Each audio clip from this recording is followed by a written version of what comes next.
Hello, my name is Sam Cirenza. I'm a public speaking student at the University of Tennessee, and by the end of this presentation, I hope to convince you as to why I believe vaccines should be mandatory. The time has finally come. The COVID-19 vaccination is finally available. I know I got my vaccine, and I hope that you have too. But as you know, I nor the government can force you to receive this vaccine. What you put into your body is your own choice. All I can do is hope that you make the right decision for yourself and those around you in getting the vaccine. Like many, I've been receiving vaccines every year since I was born. I will continue to receive these vaccines as I am confident that they have protected me from a variety of viruses, and they will continue to in the extended future. For my presentation, first I would like to give you some background on what is typically inside of vaccines. Then I will provide examples of effective vaccines throughout history. Finally, I will provide a visual aid of vaccine requirements for U.S. school children and what I think of it. A journal article by Richard Hodgson states that the WHO, World Health Organization, believes vaccines prevent between 2 and 3 million deaths per year. That is a lot of people. But what is exactly inside these vaccines? Vaccines typically contain dead or weakened fragments of a virus. These fragments allow your body to safely produce antibodies, which are proteins associated with your immune system. And these antibodies protect you against future exposure. Tish Davidson calls this acquired immunity in her book, The Vaccine Debate. Additional ingredients tend to be a mix of stabilizers, which could be sugars or salts. They also contain preservatives and antibiotics. A lot of people are concerned about the safety of these vaccines. Well, according to Plotkin in her book, the FDA must approve all vaccinations before introduction into the public, so you can be confident that vaccines are safe. Now that I've explained what vaccines are and how safe they are, I will now provide examples of how successful vaccines have been throughout history.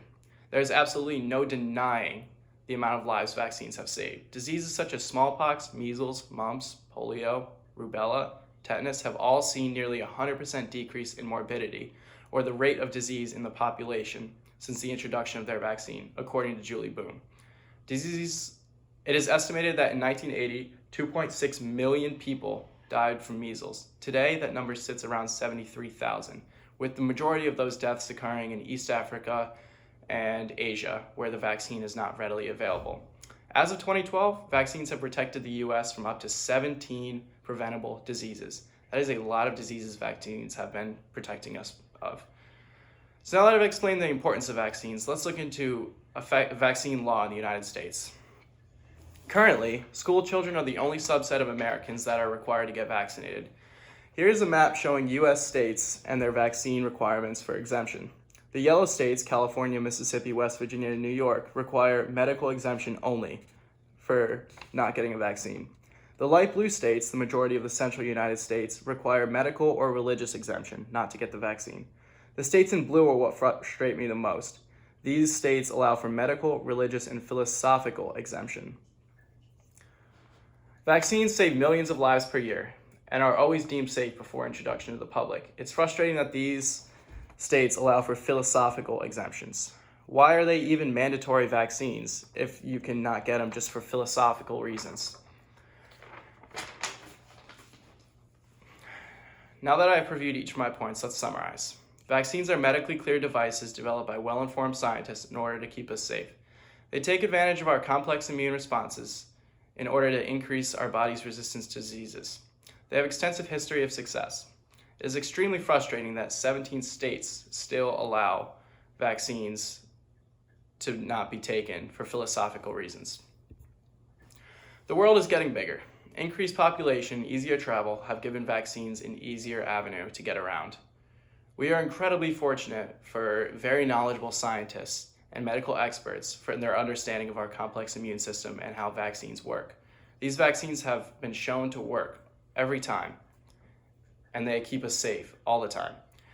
Dr. Ravi Javeri states in this journal article that the influenza immunization rates are only around 80%. I pray this number is much higher for the COVID-19 vaccination. Currently, only a few universities have stated that the COVID vaccination will be mandatory for the upcoming semester. I pray the University of Tennessee will be one of these universities, not only to keep us safe as students, but also their staff. Thank you.